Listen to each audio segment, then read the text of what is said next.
நம் தமிழ்நாட்டு முதலமைச்சர் விஜயன் அவர்களுக்கு எங்களோட வணக்கத்தை நாங்கள் சொல்லிக்கிறோம். நாங்கள் வந்து பொள்ளாச்சி வட்டம் திவான்சமுத்தூர் பஞ்சாயத்து களத்துப்புதூர் கிராமத்துலேருந்து இருக்கிறோங்க. எங்கள் ஊரில் பார்த்திங்கன்னா இப்போ கிட்டத்தட்ட ஒரு 200 குடும்பத்துக்கு மேலே இருக்கிறாங்க. இங்கே வந்து எப்படிங்கன்னா ஒரு 40 வருஷமாகவே வந்து பஸ்ஸுக்கு வசதி எதுவுமே கிடையாதுங்க. நாங்கள் வந்து வர எலெக்ஷன்லாம் நாங்கள் எழுதி கொடுத்துட்டு தான் இருக்கிறோம். ஆனால் எங்களுக்கு வந்து எந்த வசதியும் வரல, பஸ்ஸு உண்டான வசதி வரல. இதில் பார்த்திங்கன்னா பள்ளி குழந்தை இருக்கிறாங்க, முதியோர்கள் நிறைய பேர் இருக்கிறாங்க, உடம்பு முடிஞ்சவங்க முடியாதவங்க நிறைய பேர் இருக்கிறாங்க. ஆனால் இங்கே வந்து பஸ்ஸு வசதி இல்லை.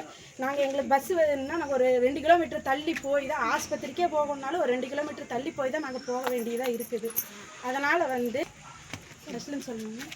அதனால வந்து எங்கள் கிராமம் வந்து எப்படின்னா ஒரு காட்டு பகுதியாக தான். இதில் வந்து எப்படின்னா போறதுக்கு வரைக்கும் பாதுகாப்பெல்லாம் இல்லைங்க. நம்மளாத்தான் யாரோ பெரியவங்க யாரோ தெரிஞ்சவங்க மூலியமாக தான் நம்ம பாதுகாப்பாக வர வேண்டியது இருக்குது குழந்தைகளை கூட்டிகிட்டு. அதனால் என்ன பண்ணனா விஜய் அண்ணா அவர்கள் வந்து எங்கள் குடும்பத்துக்கு எங்கள் ஊர் பொதுமக்களுக்கு எல்லாத்துக்கும் பஸ் வசதி தரணும் என்று நாங்கள் கேட்டுக்கொள்கிறோம்.